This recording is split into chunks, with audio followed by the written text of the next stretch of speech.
Assalamualaikum and good morning. Today's news. First up today, we are traveling to Europe. France has passed a ban on burqas. Burqas are the head to toe coverings worn by Muslim women. This law will go into effect next spring and impose a $190 fine for violations. This law will affect a large population of France, 3.5 million Muslims. Now in Malaysia, one of partners of Black and White Enterprise had sued the other partners for breach of Section 26 of Partnership Act. The video of partners been viral to worldwide. Now we would like to hear from Farzana, who is our location reporter, to report from the court in Kuala Lumpur to see how this case carried on.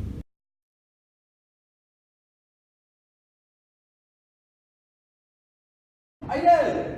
Yes. What is this? What's wrong? Why do I get semi-co share with you?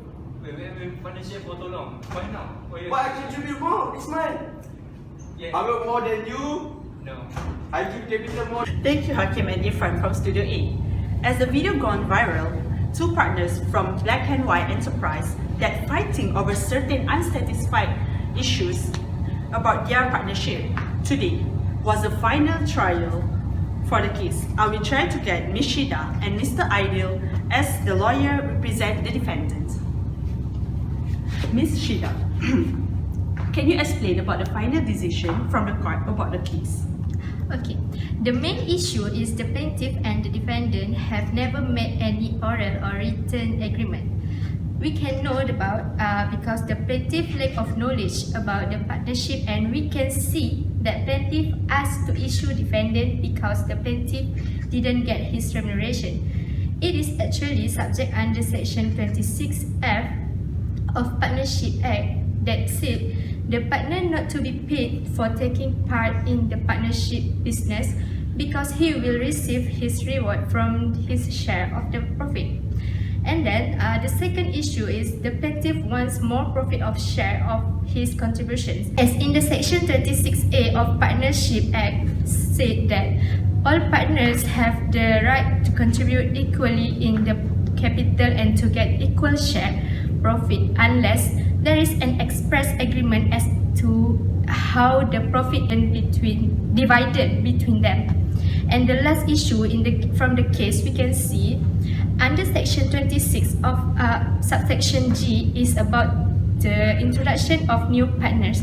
There must be with the consent of all existing partners and subject to contrary intention of agreement.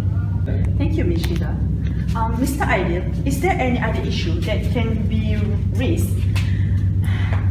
related with the relation of partnership interest? As stated by Ms. Shida, it's actually not just 3 of the related in the relation of partnership interest. There's 9 in total. So for Section 26B, stated that a partner has the right to claim indemnity from other partners in respect of payments made of personal liabilities incurred by him in the ordinary and proper conduct of the business of the firm, or when his action is necessary for the preservation of the business or property of the firm.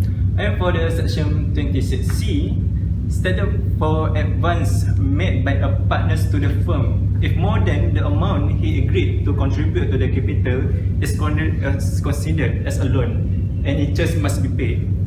So we're talking about interest, it falls in Section 26 subsection D that stated interest on capital before a settlement of net profit partner not entitled to payment of interest on capital. Furthermore, Section 26 subsection E, management of partnership business has the right to be involved in the management of the partnership business, and partnership may be excluded by an agreement to the contrary. Then for Section 26 subsection H, talk about the difference on ordinary matters. Majority partners may make decision but in good faith and chance to give their opinion. Finally, partners have the right to inspect partnership books, and this is stated in Section 26 subsection I. And that's all. Thank you, Mr. Aidil and Ms. Shida. So, that is the result and the detailed explanation about the viral video case between the partners of Black and White Enterprise. Thank you, until we meet again.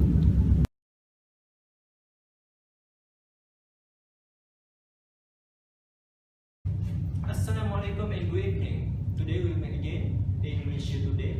As usual, both of us, Ms. Sida and I, Mr. Aidil, will talk about new issue that happened in Malaysia. Our topic today is about duties of partners. So, to discuss in detail, it's not just two of us today. We have special guests that are expert in our main topic today. Firstly, we have Dr. ABDUL HAKEEM, who is a lecturer from Faculty of Law in HAKEEM Shah Alam.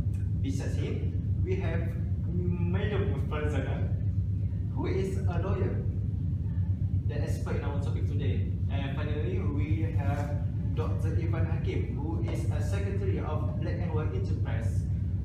Thanks for joining us today. So our topic today is about duties of partnership. There are three types of fiduciary duties that covered by Section 30, Section 31 and Section 32 of the Partnership Act. So, our guests will introduce more detail about honesty and full disclosure, unauthorized personal profits and conflict of duty and interest. So, we would like to hear out Dr. Hakim about his opinion on honesty and full disclosure. Thank you, Ms. Shida, for giving me the opportunity to talk about honesty and full disclosure in basically the law term for itself. So, about honesty and disclosure, basically it's about Section 30. Where is Section 30? Is the partners are bound to render true accounts and full information for all things affecting the partnership to any partner and his legal representative. So basically another disclosure is about statutory duty or about strict basically. So what it's all about is fail to exercise this duty no more and you have enough for a breach of duty. So I just want to share my experience throughout what was I investigating about the case back about law versus law. In 1905, a partner sold his share in the partnership to another partner for £21. 21,000, forgive me. But later found that the partnership asset consists of other interests, the existence which had breach of duty. So basically, that was a case in 1905, and I hope that in our country, in our Malaysia, there's nothing to do with this breach of duty. So that's all. Thank you, Dr. Hakim. What find me interesting is about the whole case that we can go through that can be that can apply on our new current. So about the law versus law, although it's from 1905, right? It's not I'm mistaken. Yes. But to be go through again and becoming a reference for our topic is very interesting for me. So that's Dr. Hakim. So now we will proceed to Madam Farzana. So I would like to know better about the unauthorized personal profit, and can you elaborate more detail? Okay, thank you, Mr. Aidil. Under unauthorized personal profit, we have Section 31, which is every partner must account to the firm any benefit derived by him without the consent of other partners from any transaction concerning the partnership. This is the partner must not make profit for himself by making use of his position as a partner or by using information obtained in the partnership business without other partners' knowledge or other partners' consent. For example, a secret profit. You should not make a secret profit. If you want to make a profit out of the partnership, you should inform the partners and make they know that you have another profit that not related with the partnership. For example, in case Bentley versus Kevin and in case Patarina versus Patarina, the agent for Caltex petrol station in K1 give notice to dissolve and inform Caltex to continue under his business. Yes. Thank you, Madam Farzana, for the explanation. Now we know what actually stated under section 13 with the cases of Bentley versus Kevin and Paterana versus Paterana. So now we want to hear out Dr. Ivan about his opinion on the topic of conflict of duty and interest. Thank you, Mishida. The third duty of partner is conflict of duty and interest. So, section 32 of the Partnership Act covered the conflict of duty and interest. Section 32 stated that if a partner, without the consent of other partners, carries on a business of the nature and profiting with the firm, he must account for and pay over the profit that he made in the business. 32 is applicable when there is two conditions that were made, which is if the business carries on the same nature, and the last one is if the business will carry on without the consent of the other partners.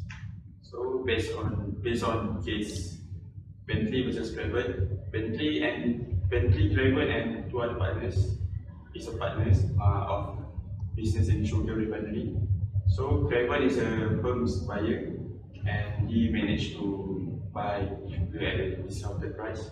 But then he sells the sugar to his firms at the market price, so he can profit without the consent of his partners. So the court held that he must account for and pay over the profit that he made in the business. So after this, every partner in Malaysia must be aware of this conflict so that it won't be happen like case from Bentley versus Craven. Thank you, Dr. Ivan. It seems that the time is not on our side. Now we have reached at the end of our show for today. We give our thanks to our guests, Dr. Hakeem, Madam Farzana, and Dr. Irfan for giving their bright opinion about this topic.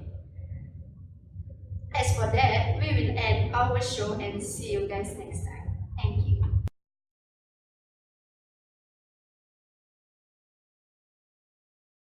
Expulsion of partners. Section 27 states that it cannot be expelled partner without any agreement. In case of Graham versus Howell, summarize that one partner trying to expel another partner, it is obvious that he has been breach of his duty.